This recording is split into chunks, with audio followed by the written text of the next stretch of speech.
Welcome to Equal Time Soccer. I'm Matt Pravratsky alongside Krystle Seidel, formerly, maybe folks know her as Krystle Kallman during her playing days. Krystle, how's it going? You're out in Ohio coaching for Wright State. It's been a long time since you've been on the show. What's going on?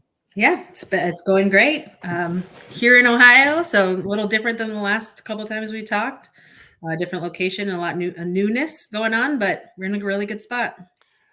All right, so we mentioned you're at Wright State. Wait, I forgot. I almost forgot to kick things off. We're pouring out a Modist for myself. It's Friday happy hour. Modist supports Equal Time now. Look at this live pour. Look at this content we're giving for people. That's good. All right, that's enough. So, Krystle, you were at Wright State in the Horizon League, just finished your first fall out there. What's it been like to sort of learn a new team and get in the swing of it, but also a new team in a new conference? It's been great. Actually, it's been really great. I think the biggest challenge is probably working for someone different, and that I've experienced before because I had two different head coaches that I supported at Minnesota. But the guy I work for now it's totally different than the two women I worked for prior. So I think building that relationship over the summer, even before the season started, was kind of the beginning of my experience with Wright State. And then, we've talked about things like that before, but gaining trust of players and trying to figure out what motivates who and some of those things just made it really exciting to have to go down some of those paths with a different program. Yeah, especially you'd spent so long in Minnesota, like building your reputation. All the youth clubs knew you, all the players knew you, like everyone's older sister or older cousin had heard of you. And so like all these like tangents, these little webs that go out and just like give you this reputation. And you and I met, of course, when I started covering the Gophers forever ago in like 2016, 2017, and you've been a longtime staff member there. Transition from being the lead assistant with the Gophers to then being the head coach at Macalester.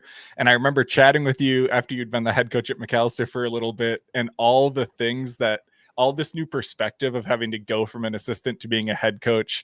And it helps you realize, like, appreciate the nuances between those different roles. Now that you're back in a D1 assistant role, is there any new sort of perspective that you gain too of sort of those flips back and forth of changing the perspective and changing the role? Yeah, I think so for sure. I think it helped me understand the assistants when I was at Macalester and like gave me appreciation. I mean, I remember calling Steph and being like, oh, this makes so much sense. This is how you must have felt. And it's how you feel after games and things. But now like going back into assistant coach role, I think I'm a better coach from being a head coach. I think I have better understanding of that role too. So I think it helps me become a better assistant and interact with the players maybe even differently than I did the first time around. Yeah, I think Cheryl Reeve, the head coach and GM of the Lynx, one time mentioned when she got to be an assistant on the Olympic team and she was interviewed by like Jim Suan or whoever, and they did an interview with her, and she's like, yeah, I don't know what my assistants are complaining about. This is so easy. Oh, I wouldn't say that. I wouldn't say I'm walking away saying this is so easy, but she was like, yeah, this is great. I just like go to practice and like let the head coach deal with the dynamics. This is cake. What's the problem? Yeah, there is some of that element, right? You get to show up and just help a lot of time. Hey, it's like, hey, listen, I'm doing my job. I'm letting you do your job. Totally.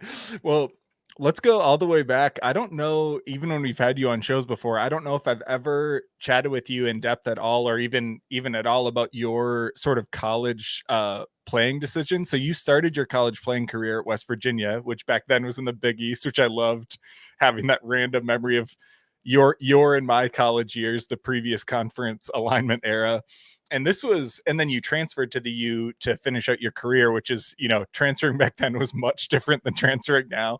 But even talk about how you ended up at West Virginia, your search back then, and what part of the recruiting process you remember. Because I think even, wasn't that long ago, but even compared to now, I feel like it's just a different landscape, a different vibe to how players get recruited and how players consider all that stuff. Yeah, I think my experience was unique. I think that's always the case, right? Everyone has their own like path. The way I remember it, which is probably skewed at this point, is I was on the cusp of like, I was on a really good club team in Minnesota, and we did ODP back then. That was like super prevalent on picking the national teams. And the region teams. And I did not make the top region team. And I thought I had been playing really well when I was 17 years old, right around college decision time. And I remember putting something on my mirror in my bathroom to try to motivate me. And I was really out to like prove that everyone was wrong and I was a better player than I was given credit for. So what I remember is that West Virginia sent me a piece of paper that they were 15th in the country at the time. I think this came off a Sweet 16 year. So like at the end of that season, they were ranked 15th and it was highlighted with the top 25. And like for me, I think I visited quite a few other schools. And then when I got down to the end of it, I decided the most important thing to me was going to the best program I could to prove myself, even if that meant I wasn't going to play right away. Right. I worked my way into the lineup. And so that is how that decision happened. And I think I remember my club coach telling me like a few months after, or maybe after my first season, that he was shocked because it was like the only college that he didn't actually speak, the university that he didn't actually speak to on behalf of any player. Like I just went because of the piece of paper, right. Maybe one conversation with an assistant coach and just pulled the trigger on it versus like someone who built a relationship with me over a course of a long time. So, but that was my mission, was to prove I was a better player than I was given credit for at the time. Well, and I think it's a little rare too, even just the idea that they found you entirely of their own accord really means, like, especially given the context you shared, the idea that you quote unquote weren't on the top team or whatever really means someone on their staff was looking for you or watching a certain game or whatever, because that's, otherwise, like you said, the youth coach, like sort of repping you out to programs they know is a big part of the recruiting process too.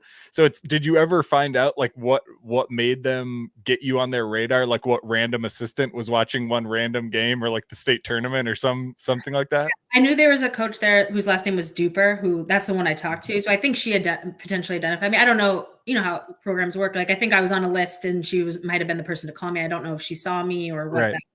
I can't remember how any of those conversations shook out, but certainly they would have saw me somewhere. I don't know if it would have been regionals back then, or we did a couple like showcase type tournaments, but it was a totally different landscape than it is now. Like there's so many different tournaments and it's just being a recruiter in this moment. There's a lot more to navigate than the handful of tournaments that used to be big showcase items and the, handful of regionals. Now there's like 3 or 4 different regionals that you have to attend, It's even like playing at the crazy, like expensive, high level club stuff now is just, especially for me growing up so rural and playing such crappy, like low level soccer my entire life. Like I can't even relate, like the amount of travel kids do alone, like just the national like schedules, all the tournaments, like you mentioned, the flights, the hotels. It's just the commitment from basically like 12, 13, 14 for some of these girls is just wild. Like I don't know if it feels that way to you or if that was sort of starting around the time you were playing, but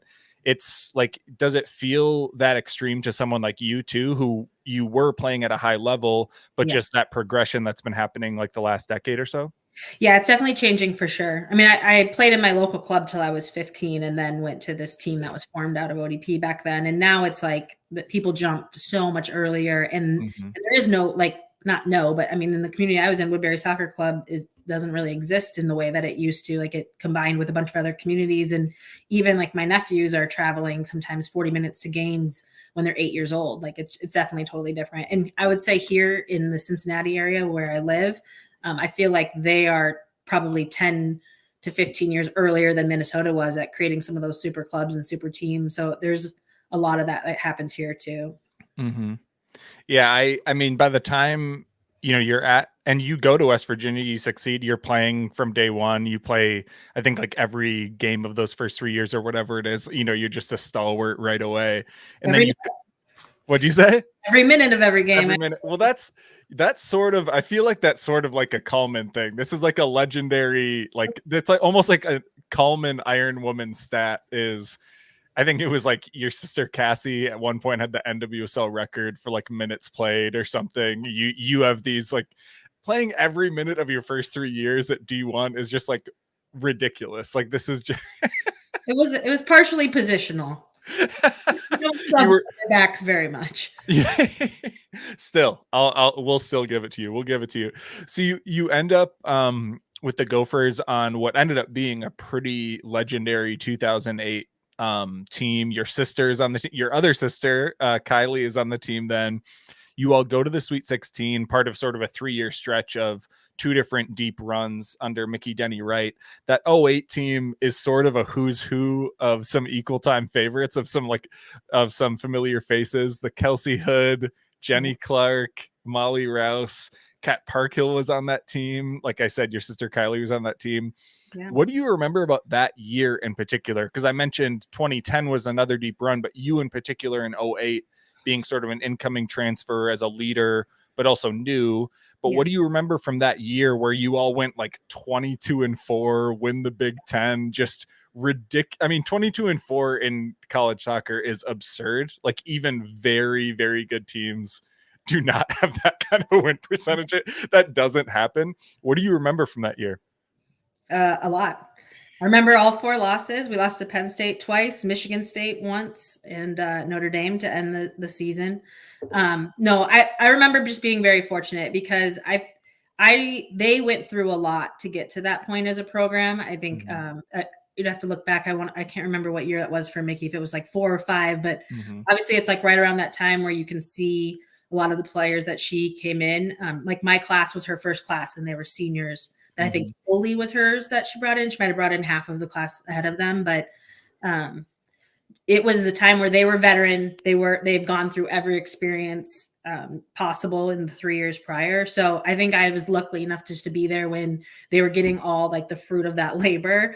So I just remember it like it was just an awesome season, right? We were battling hard, but winning. So that makes you want to like come back and train hard again because you're having some success. And we went undefeated in the non-conference. That was the first 10 wins. And then we lost the first Big Ten game. And it was like a wake-up call, like, hey, maybe we're not all we think we are. We lost it, I think 2-1, maybe 2-0. 2-0. We got shut out for the first time, I think, on the year 2. And then we just kind of turned it on after that. So it was a lot of fun, but I think I was very fortunate to show up when I did to get to experience all the hard work that they had already put in. That's sort of an interesting dynamic too. You mentioned like being undefeated through those 10 games, but getting that wake up call. Cause I think it's sort of, I think the more realistic version of a quote unquote, like undefeated or really unbelievable season is that you sort of need that loss. You know, a lot of coaches even say this when they go through seasons like that. Like if you don't get that wake up call before the playoffs, you're at risk of getting it in the playoffs and then you're knocked out. Do you remember that sort of wake up call being valuable in terms of we're not as hot shit as maybe we think we are? We have to lock in this way or that way. Like, does it have that kind of a value of, yes, we're very good, but this is a reminder that if we're not at the top of our game, you know, someone can take a game from you. It's the Big Ten.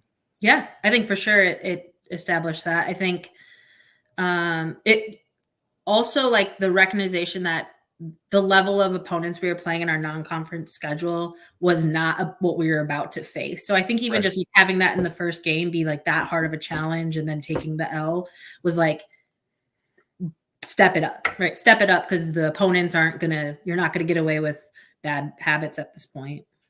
Right. Yeah. I always tell people, if people have not followed, for example, like the Gophers or another team I've covered, and the Gophers are the team I've covered the longest, I always tell people, even like immensely talented crews during my time covering the program have like always had moments where they played a competition. Like they'll play up to Rutgers, you know, in a random year, and a year where Indiana's at the bottom of the table, they'll lose 3-1 or what, you know, whatever, because it's just really hard. I mean, it's really hard to do the 2 games on every weekend. It's hard for the 3-month sprint. It's hard to be a student athlete. It's hard to be an athlete in general. Like it's the pressures of it, the stresses of it. And a lot of these are like kids, like some of these players are like teenagers. And so it's just legitimately really hard. And I try and remind myself of that in the coverage, but also just random people following the program. Like it's sort of human nature to play to competition anyway, let alone adding all those pressures on top of it. And so like you need those signals of like, oh yeah, shit, we have to wake up. Like we have to get going. Yeah. And I think conferences, like, I mean, I even say in our conference, like that's one of the things that I'm excited to sell to recruits is like when the top to bottom is close, like there is no big buffer gap. Like I think on the bottom of the Big Ten's worst year, the top of the Big Ten can to lose a game because there's enough talent there and when the right things click, that, I mean, you got to put one in the back of the net. I mean, we had a couple times in the 2013 season when I was coaching where we would get outshot like 22-1 and beat Penn State and Michigan both 1-0 and make it to the NCAA tournament. So like, it doesn't, right? That's the game of soccer for you. So it's Right. exciting and fun, Well, and I love that you mentioned even like your current setup in the Horizon League, because now that St. Thomas is D1 and now that Mark, for my brother for Equal Time is covering Minnesotans playing D1 at other programs, I have so much more visibility to like the Summit League, the Horizon League, Missouri Valley Conference, like all these mid majors and, quote unquote non-Power 5 or whatever that cover the Midwest, like the upper Midwest. They're just, all of those conferences have Minnesotans in them. And so like being aware of the random programs I never would have followed before, like UNI and Green Bay and, list all of them where all of these players come from. And places like the Horizon League, it's like, yeah, there might be a power player here and there. You might have the Milwaukees of the world or the whoever's, but every other game is like, you better be up to play. You better be ready to go, because every game is gettable, but that also means every game is losable. Like, you better be ready. And so it's having that where like the slate is just filled with all these winnable games. I love the fact that it also means they all can be losable. And it's sort of like, don't take anyone for granted, because like you might think you can crush this team, but like UIC might come get you. Like, you don't know. Yeah, absolutely. Nice. Well, and one thing I wanted to get your opinion on the last handful of seasons, for the Gophers in general, but also just following so many programs. One dynamic that seems to come back, like sneak into my brain over and over, is the need for teams to have sort of individual players who are capable of taking over either a game that slogs down into a 0-0 grind or a game that slogs down into just not much of a run of play.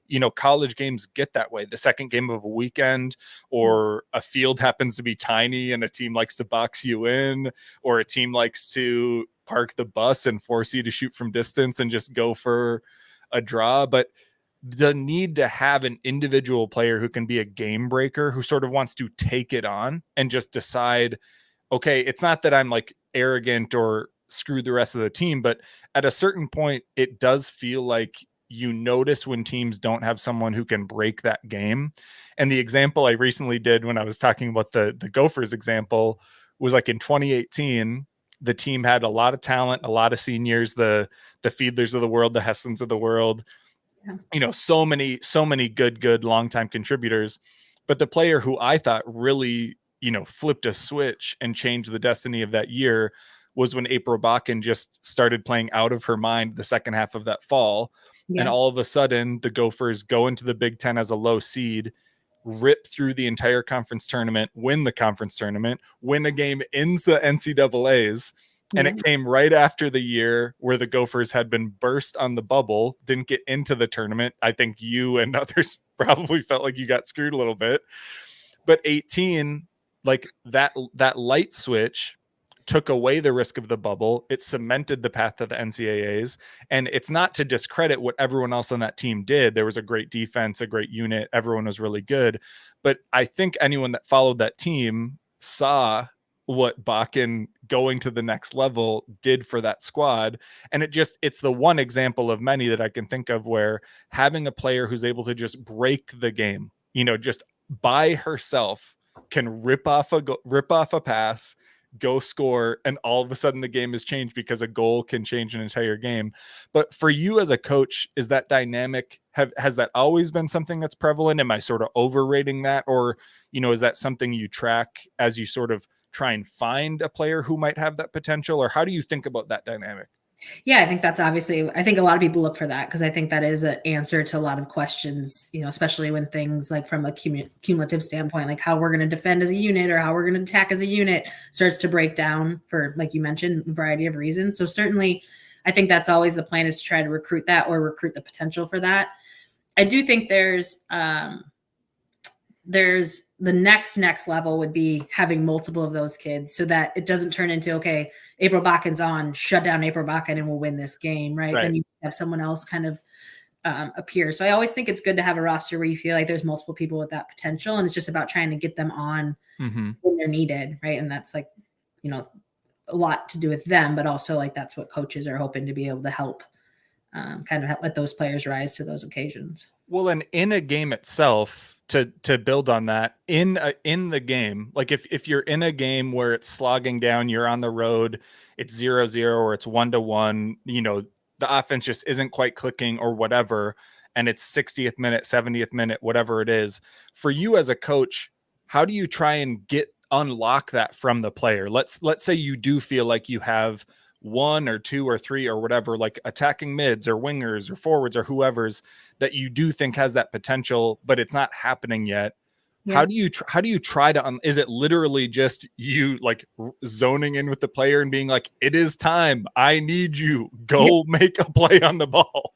Yeah, I think we don't have as much control as we wish we did, right? Like I think that's what we're limited to, is maybe having those conversations, or maybe just helping them see what is working for them in those moments. I think maybe sometimes like just identifying the spaces that they are having success, or like the people they're having against, and encourage them to confidently take risks and go and be. I think that's one of the biggest issues I see, is just that confidence of working through the failure, right? Right. Like you talk about Michael Jordan just continuing to take shots when things aren't going well. Like I think that is a challenge for a lot of athletes, male and women, but particularly women. You know, eventually confidence starts to go down, and they're not willing to get on the ball and keep trying with that much failure. So I think that's just trying to eliminate like, no, we're doing what you want. You're doing exactly what you need to, like, take those risks and have that confidence, and it will come, you know, and just try to motivate or inspire or just get them to believe in themselves a lot, but doesn't always work.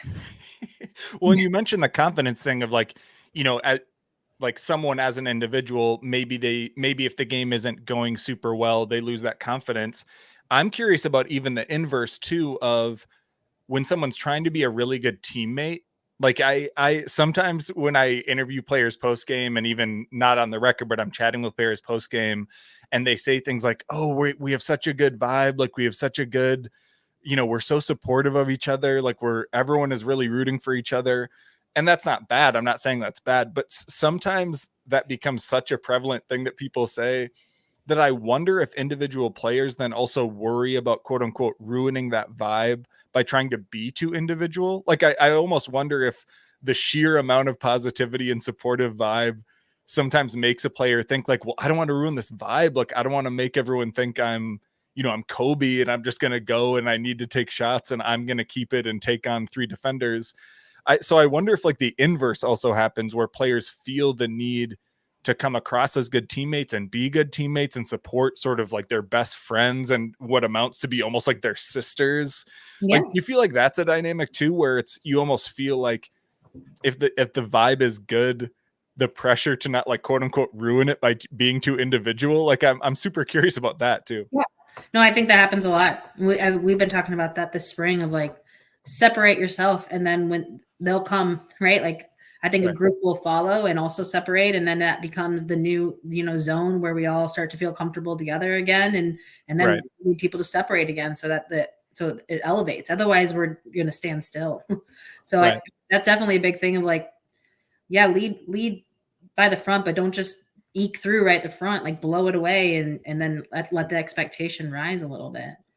I love that way of saying it, just because I do think like I try and have our coverage. Like I love the hype side of what we do. Like I feel like the very first Gopher game I went to, I grew up in rural northern Minnesota. I had no idea about the Gopher soccer team. Like they would have never been on my radar. I grew up in a town of 1,000 people. Like my parents were not soccer people. Like I just grew up playing. And Brian Karstead, who people don't know, who ran Inside Minnesota Soccer News forever and wrote about soccer forever and has probably written 1,000 stories about the Kallman family in his life. He took me to a Gopher soccer game in 2016. And that game, the first half, I was like, holy shit, this stadium is amazing. This team is amazing. It was the year the team won the double. They won the regular season and the Big Ten. Like, you know, Simone Kallender, Rashida Beal, like Ace, Josie, like stacked team, like crazy team. And the whole first half, I was like, holy shit, this team is so unbelievably fun to watch. What a venue. This is so cool. Full stands, blah, blah, blah. And by the second half, I was completely pissed off because I was like, well, wait a second. If they're so good and this venue is so good and these vibes are so good, how have I never heard of this team? And that's what made me start covering the program, because it was just the idea of, these players deserve some hype, man. They're balling out. We have all Americans out here. Like we have pros, we have these badass players. So like you said, the idea of break through, like go get it. And frankly, the rest of the team will cheer for you. And like folks like me will cheer for you, but like get nuts, show what you got, and then the rest of your team will go join you. I love that part of the mentality, because I think I don't know if I'm overstretching, but it feels like, especially as like women athletes or even just women, like no one is socialized to be like, it can be about you. Like it can be about you. Like it should be about you. We should be celebrating the shit out of you. But it's like, no women are socialized to think that. They're socialized to think like, well, yeah, men get spotlight and it's cool. And we're just trying our hardest and we should be happy with scraps. It's like, no, dude, get the spotlight. You earned it. Yeah. I think there's a little bit of truth to some of that. I'll take that little bit of truth to some of that. I'll take that to the bank. I'll take it. Well, we've made it 26 minutes in, and I haven't brought up the press yet, so I deserve a trophy for this. Krystle, okay. You probably get to avoid getting sick of me talking about the press. I think teams running a high defensive press is like, somehow in my mind it would solve every team's problems, and I think it's a magical solution. I think it's super fun. I think it would bring goals and everything in soccer would be solved. People are sick of me hyping up the press, but legitimately some of my earliest memories of covering women's soccer in Minnesota was watching sort of what I think objectively has been described as your press, the system you helped install, like with the Gophers. Players credit you with like creating that sort of very effective, like high line press in the 4-3-3 that was such a staple of the team's identity back then. I don't know if I've ever actually asked you this, to just ask about sort of the origins of sort of the value you find in running a system like that, how you have introduced that into your coaching now and even back then, and just in general, sort of what you think that brings to a team and what's valuable about it. The press, my mentality towards the press started as a player at Minnesota, because that's how we played that year that we had a lot of success with the 22 wins. And that came from Mickey actually played at UNC for 2 seasons. So she got to see the press at the high. I mean, she played with Mia Hamm, so she got to see it really destroy teams. So it became like, that is what we will be doing. And there is, I mean, I think early we put out, I think the team had like, there is like, we'll be pressing, like pressing is who we are. And so we did it that year, and we spent a lot of time. We played a 3-5-2 that year, talking about how the outside wingers were going to crack down on the backs and we're not going to let them breathe, coming out. And I think just that course of the next few years, we did it in a variety of systems. And when Steph came in 2016, that was a big part of our identity. We had a lot of different things going on in the attack, but we did probably score 10, 15 goals that year off of the pressure we created in the final third. So I just think as the years went on, we refined some of the language around it, and just more people came into it. We talk about it in the recruiting process. So it was like years and years of just that pressing. This is how we do it and where we do it and how we do it as a unit, and just got really good eventually. Mm-hmm. I think the reason I probably speak so strongly about it is just because when it's on, like when the press is working, it's just one of the coolest things to watch. I mean, like when it's rolling and the team knows how to do it, it just defines everything about the run of play, because you are dictating how the other team plays. So you are dictating the run of play, but you also are creating so many opportunities for yourself. You're sort of forcing the other team to play your way, but you're also just, there's so much opportunity with it. There's so much low-hanging fruit to it. And obviously it's not going to work with every player group. Like not every formation will work right. Not every press is the same. Like there's so many caveats to it that like, you can't just say, when I say a team should like run a press, that's not really saying an idea. Like that's suggesting a possible 15 different ideas that may or may not be terrible.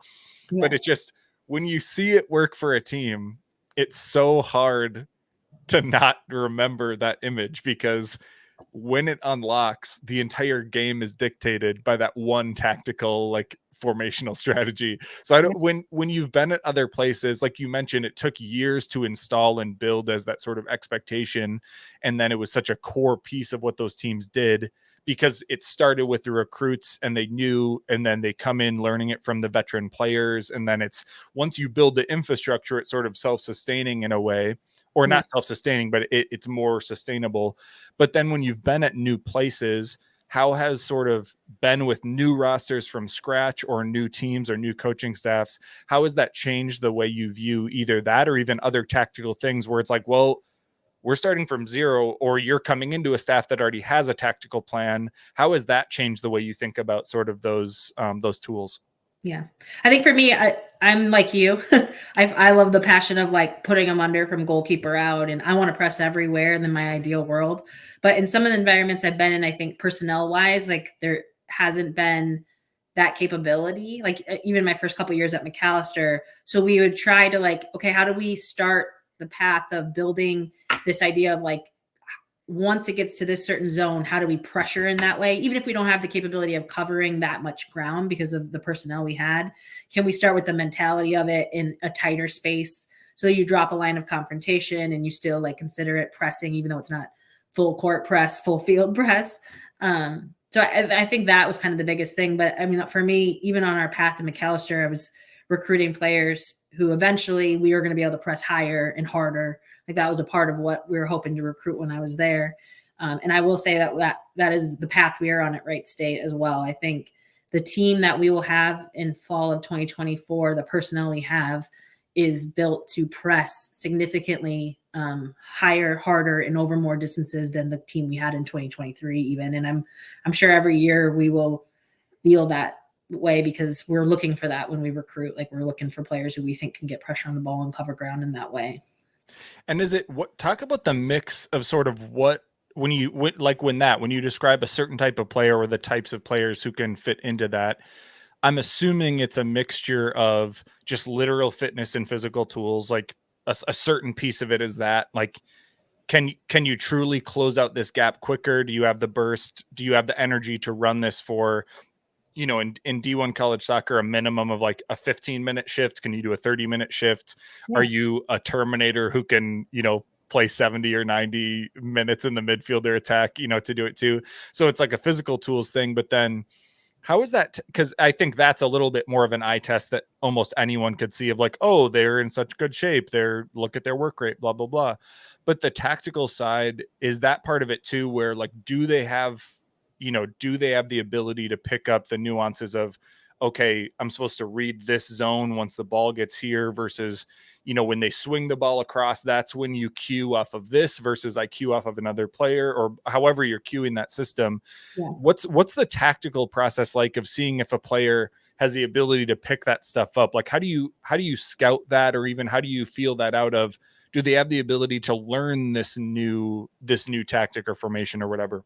Yeah, I think it's hard to change mentality of speed of transition. I think so. When you watch players, like even like, players that play, not that they can't ever do it if they're asked to, but there's players that play in the 9 role that aren't asked to put pressure right heavily. And you watch them in a game and you just it's a question mark, right? Like you want to get them in your environment. You want to invite them to camp to see like, if I ask this, will they do that? Because they're just asked to play something totally different. Right. So it's easier certainly when you go to watch teams that they have players that naturally like, ball is lost, where am I moving to help us get it back, right? Like you can see that. And I think even when I watch, I know I gravitate towards those players because I know how I enjoy playing. And I'm very lucky I'm working for a man who also enjoys playing in the same way I enjoy playing. So I don't have to change what I'm looking for just to fit the program. But I write that down, like speed of transition in midfield is excellent, or like speed from defensive to attack is excellent. Like that's part of my notes when I go out recruiting. So beyond like the physical ability to, it's the like mental engagement and willingness to recognize those moments. And I think we're more hesitant to take a risk on someone who doesn't naturally do those things.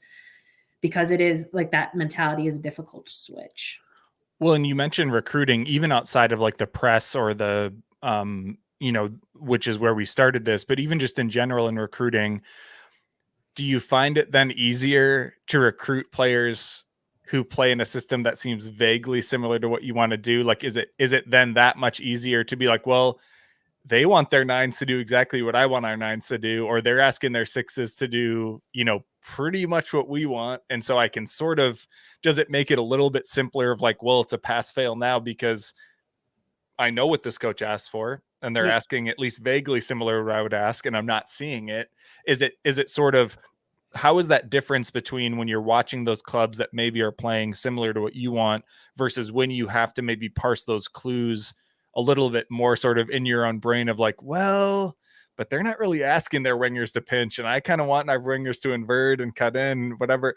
Does it make it, sort of really different based on the system you're seeing them in, and seeing in that similar system? Does it make it that much easier? Yeah, I think so. You're evaluating a bunch of different stuff though, right? So like maybe there's someone who's not playing the same way you are, but they have some special talent, technically, or some special element of physical ability, pace, something like that. And those players that have, something that's at the top of the game that could help your team with a different need. Maybe you take a chance on establishing some of the other behaviors, but it's definitely easier to say this person plays like us, they're going to fit in right away and contribute right away, because our preseason's so short, especially that first year. It's like you have like 2 weeks to get organized. It's so like adding, that's why like over time it gets good, because if you don't have 3/4 of your roster already knowing how the press is working, like there's probably going to come with a lot of failure your first few weeks of season. And for our program, we use our non-conference schedule to prepare for conference play, because Right. we're a one bid conference, right? We have to win the conference to make the NCAA tournament. But certainly like the Gophers, they have to win. They have to have success immediately. So a lot of their work comes in the spring or the years leading up, or just having a cohesive style over time, and being able to just kind of recruit and build into it. Right. I really, that's such a good point of like, your conference landscape matters so much to how you then handle your non-conference. And like you mentioned, the Gophers, not only do they need to get results, they sort of have to balance the, do we want the higher chance of wins? Do we want the higher RPI that'll risk the loss, but it'll strengthen us later on? And then even in a place like the Summit League, when I've done these prep calls with coaches, like across the Summit League, which is another one bid conference. I guess maybe in a magical season, someone could squeak in, but basically the Summit and the Horizon are like, you have to win to get in. Yeah. And I've heard different coaches speak to it differently, where they say like, well, I know Coach X likes to bring up those wins because they want to ramp into conference really hot. Like they want to get wins and come in rolling. And then this same coach said, but we like to really challenge ourselves because we know our only way to get in is winning the conference tournament anyway. So we don't care about being the number 1 seed or being the regular season champion or whatever. We want to just win the conference tournament. And we want to sort of get our ass, I'm paraphrasing, like get our asses kicked a little bit in non-conference, because if we have to go in the NCAAs and go play, if you're a Midwest one bid team and you have to go play like Notre Dame or Wisconsin or whoever, they're like, well, I'd rather our kids like get beat up a little bit, because then they're not going to be shocked when they're starting to get beat up when they're playing insert Power 5 Midwest team X. So it is interesting. It's a really, especially now, even with conference expansion, like it is hard to balance that. Well, and for you with recruiting too, have you noticed, like, especially having multiple different roles now, that like, has your recruiting eye changed? How do you adjust that in different landscapes of, you had years of recruiting to a specific program under a certain coach or a couple different coaches. Then you switched from, Big Ten D1 to the MIAC and D3, and you have to immediately shift sort of who you're looking for, what you're looking for, but now back into, a mid-major D1. How do you adjust that recruiting eye to be like, well, I see this player, I love this player, but that's a high D2. It's not a mid D1 versus, oh, well, that player could crush in D3, but maybe they'd walk on for us. How do you adjust that with those different roles? Yeah, there's definitely a lot of that. I think you have to see the environment you're in, and you're hoping to bring players that fit what you have, and hopefully brings an element that will challenge it to be better. That's always what you're hoping to do from a recruiting standpoint. So, and we tell our team now, even like we feel like we have all the pieces to have success within it, but we're also bringing in 10 players that have different abilities that are going to push. And we hope you're developing, and we hope they're developing, and that will give us success at the end of it. But it takes a little bit to like see the environment you're in. It took me a little bit at Macalester to see, okay, what is this team? What exactly does that look like? But I think across the board, I'm always still pro the undiscovered potential that could, with the right mentality, turn into something. And Rashida Beal is like my favorite story of it, because she was a hardcore. Yeah, I see it. I said right away. Rashida, let's go, baby. She had every tool. She's the same person that you've interviewed a bunch of times. She was like that when she was 16 years old. I mean, she's an incredible young person, but like technically some of her skills were lacking for the level she was trying to play. And I remember her, she played so her first year, she struggled with some asthmatic things and was having a hard time like with minutes on the field, but they ended up solving that.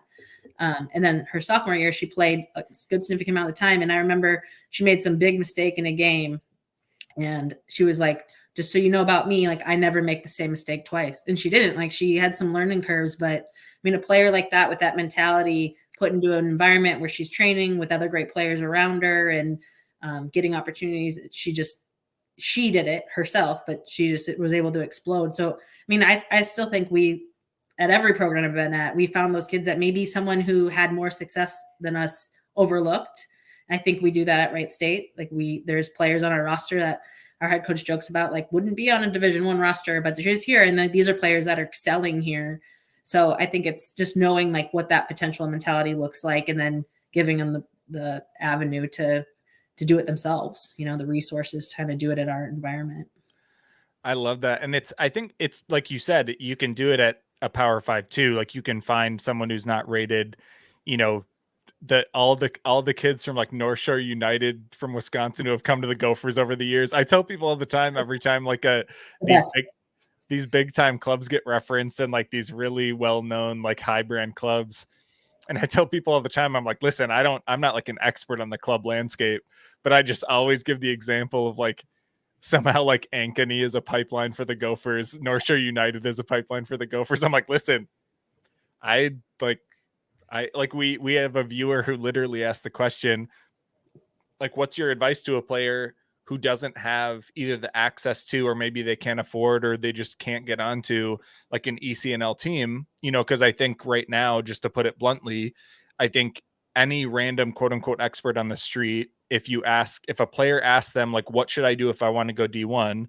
It's hard to believe they wouldn't at some point be like, find your way onto an ECNL team, maybe find your way onto a GA team. Like you have to find that club in your area, because that's where coaches are looking. But for you, who you found players from everywhere, you've recruited to every level.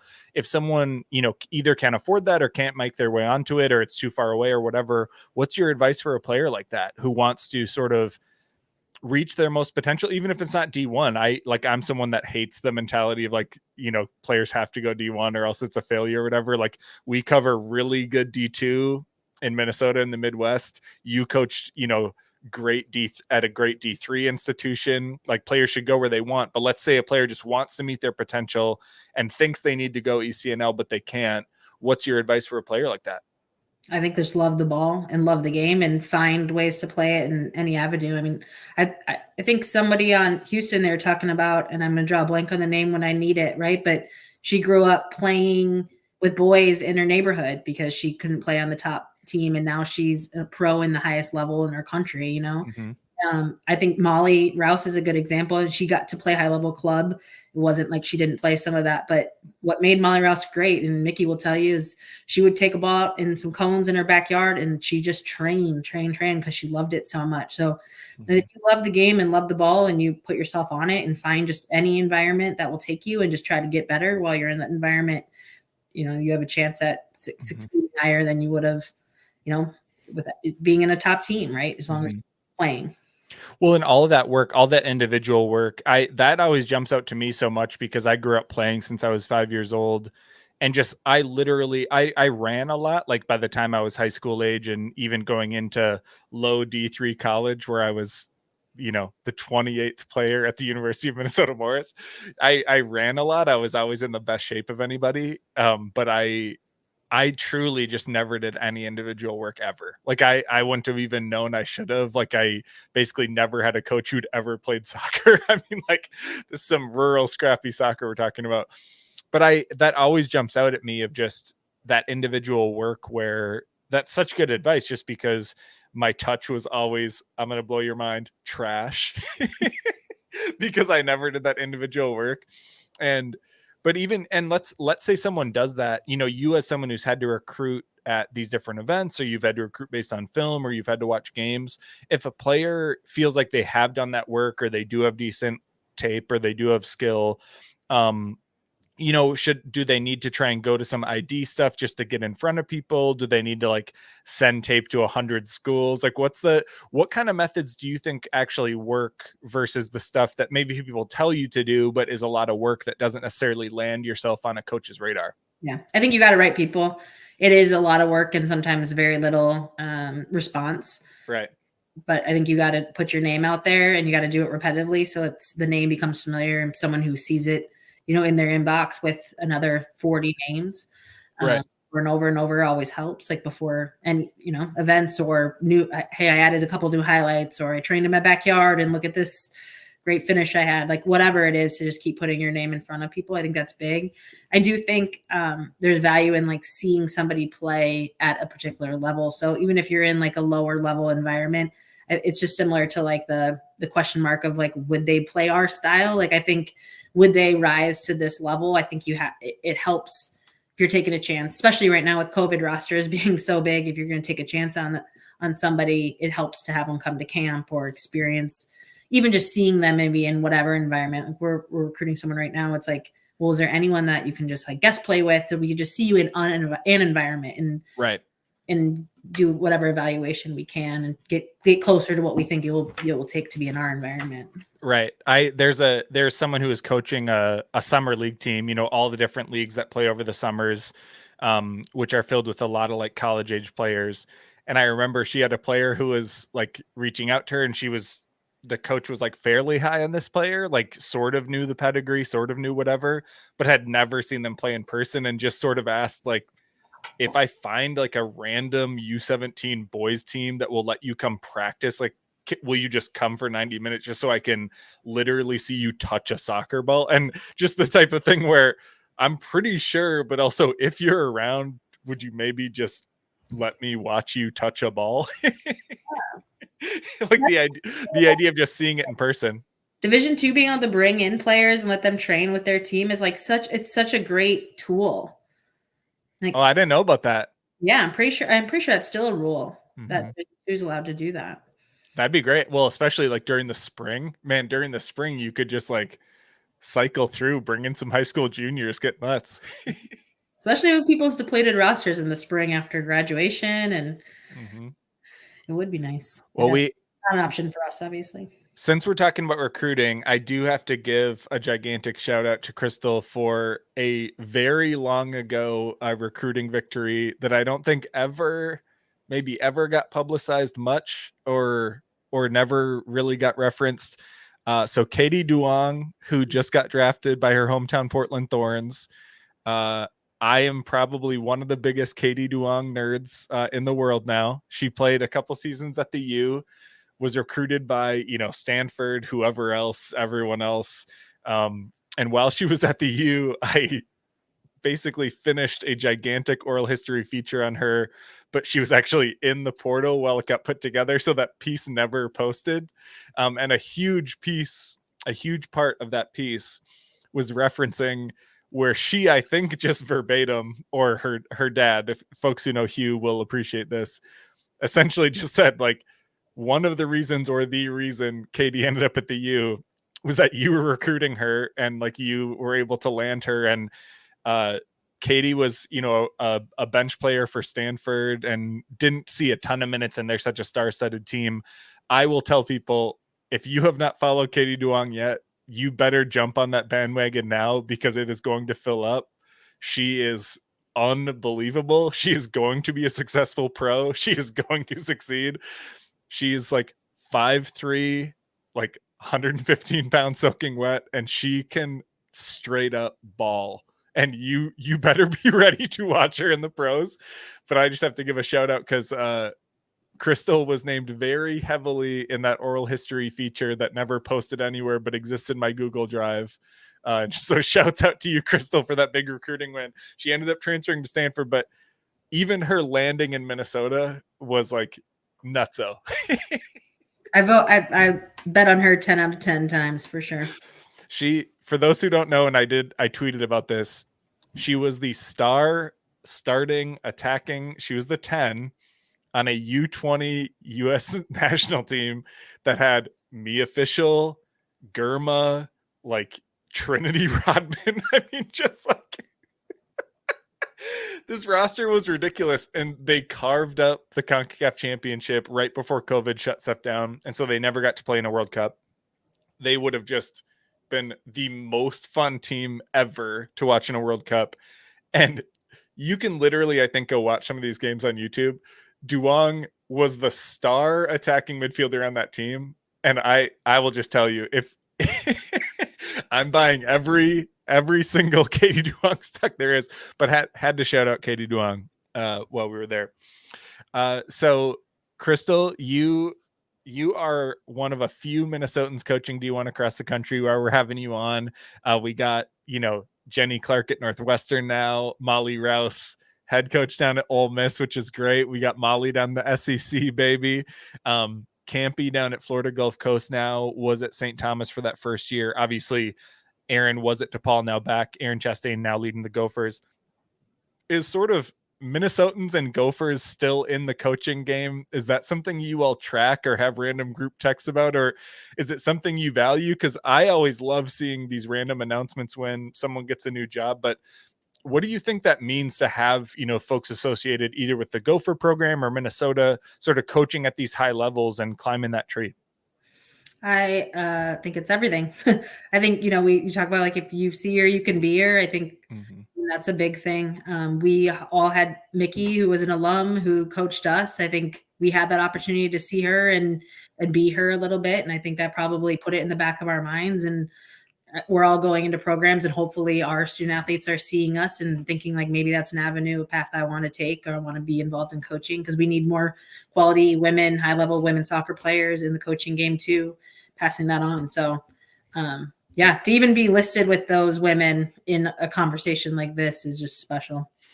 It's the crazy part is so many of you were on that single team and like from that era of the program too. But I just, we cover so many of the Minnesota D2 programs, even in D3, it just still is not that common, like for women to be hired in general, for women to get a chance to be head coaches. Like it's frankly, like, I wish it were like more rare for us to have to bring this up. Like, I wish I didn't have to keep talking about it. The fact that it's rare, like I wish it were just so normal that we never had to bring it up, but it's the reason it's so exciting when people get an opportunity, because it still is too rare. And so, athletic departments, athletic directors, like, continue hiring women. Even if you're a male head coach, like, hire women on your staff. Like, it matters. It matters for the game. It matters for your players. Keep doing it. And trust me, you hire a woman, we will have her on. We will promote your program. Like, whatever it takes, we will hype you up. I do think one dynamic that gets underplayed with the challenges of having to try and progress in the coaching field is almost like the requirement to have to move across country to continue the climb. Like, I know when you and I've chatted before earlier in your career, like, even the jobs you're sort of, if you don't want to move, then the jobs you're willing to go for are incredibly limited. And then if you are willing to move, it means you have to move across the country. Like, you look at someone like Molly Rouse, who coached several places as an assistant, then had to be a head coach at a transitioning program, now gets a really big time opportunity, at Ole Miss. Someone like Jenny Clark, like, all the stops coaches have to go through, male or female, but like all of the stops you have to do to climb the tree. That challenge, especially someone who's like a parent, has to be just such a big part of why we don't see more folks in the field, right, Krystle? Yeah, or progressing up the field. I think like when you find a place that you feel you align with, your values align with, it fits your bigger picture of your family. Like you can spend more time there than you would have if you're just trying to advance to the next highest level. So I think that's an important piece too. But I mean, it's not unlike other professions. It's more like, right. Because even like people that stay in the Twin Cities in finance probably switch, they're to make more money. They probably switch 4 or 5 different times, but there's just so many opportunities in such a radius. And, in one soccer, they're scattered all over. There's not, it's rare that there's even 2 in the same drivable distance. Mm-hmm. Well, and you mentioned, it's rare. Well, and you mentioned now, I do think that's part of why I was so excited when St. Thomas announced they were going D1, not because like they magically were so positioned to be such a good D1 institution compared to anyone else. And they've done well in so many sports, and it's so cool to have them in women's soccer. But even just having the state for so long, having one D1 program had the impact you're talking about. It meant that if someone wanted to coach at the D1 level, there was a one-stop shop, and otherwise you were going down to Iowa, going to the Dakotas, whatever, which is fine. Like, I'm so glad those other states, frankly, for years had more D1 programs than Minnesota, which is nuts as a Midwest guy, a Minnesota guy. But I mean, what does it mean now to have even just a second D1 program where more Minnesota players can stay home, more coaches can have the chance to coach at the D1 level, more, even like referees, like officials, like fans, like all these people, just having a little more gravity around the program compared to when you and I were growing up. Like, what does that mean for Minnesota? I think it's awesome. I think like even as a prospect coming up, it's like if you're not going to play for Minnesota, if you can't play for Minnesota, you have to be willing to leave. And I think that drives some people to choose different options, maybe because they didn't want to be far from home.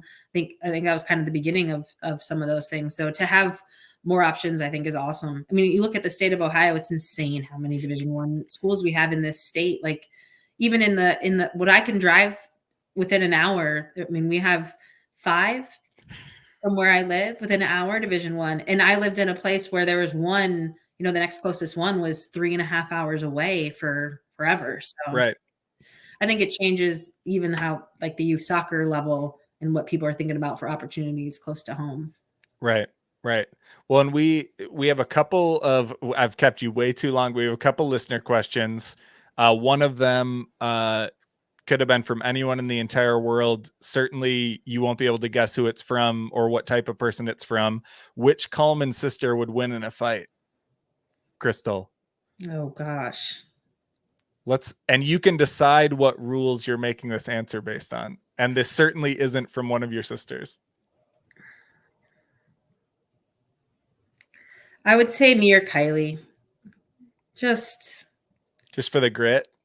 No, I think all 3 of us have the grit. I think the force. I think the amount of force that we could produce.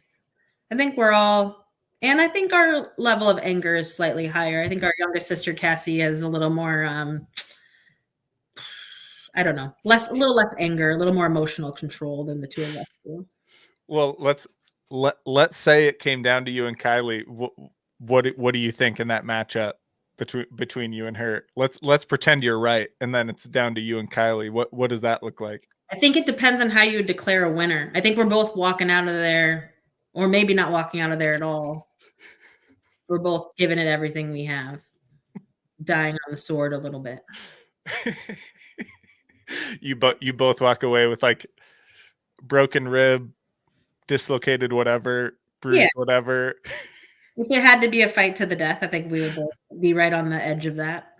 Everyone wins, everyone loses. That's the way we'll say it for sure. And then this is completely low stakes, no risk at all. Can you name your favorite midfield group of all time? Your favorite midfield trio? Midfield trio? No risk at all in this one. Oh my gosh, midfield trio. Probably. This might hurt some feelings. It's probably the Claire Grimwood, Caitlin Wagner, Kelsey Hood trio. Wow, that's hard to that's that's hard to beat. Would that have been, that's the 08. The '08 trio. It's I won't spoil who suggested this question. It was not one of those three, but I will say if it wasn't going to be the person who made me ask this question, it's kind of hard to argue against a Kelsey Hood involved trio. Kelsey Hood is 22 wins that trio. If Mickey Denny Wright has a reputation for being really intense and really intimidating and somewhat extreme, Kelsey Hood's reputation is about that sized. Yeah. you do not talk to someone from that era of Gopher soccer and bring up Kelsey Hood without someone being like, oh man, she was the absolute coolest, the absolute best. her reputation is very outsized. It is superhero sized for sure. It is. All right, Krystle, anything we didn't cover, anything you want to lob my way? Otherwise, we can release you to go take care of the many human beings you are in charge of. Nope, that's it. I'm just happy to be on the show. It's been too long. It's been a long time. Happy to be back in the game. Krystle Seidel, assistant coach out at Wright State. They are in the Horizon League, so now Minnesotans have one more reason to follow the Horizon League. Is on top of all the Minnesotans playing in that league out there. So good to have you on, Krystle. Good luck during your spring campaign, and maybe we'll see you back in Minnesota over the summer break. We'll see. All right. Thanks, Matt. Thanks.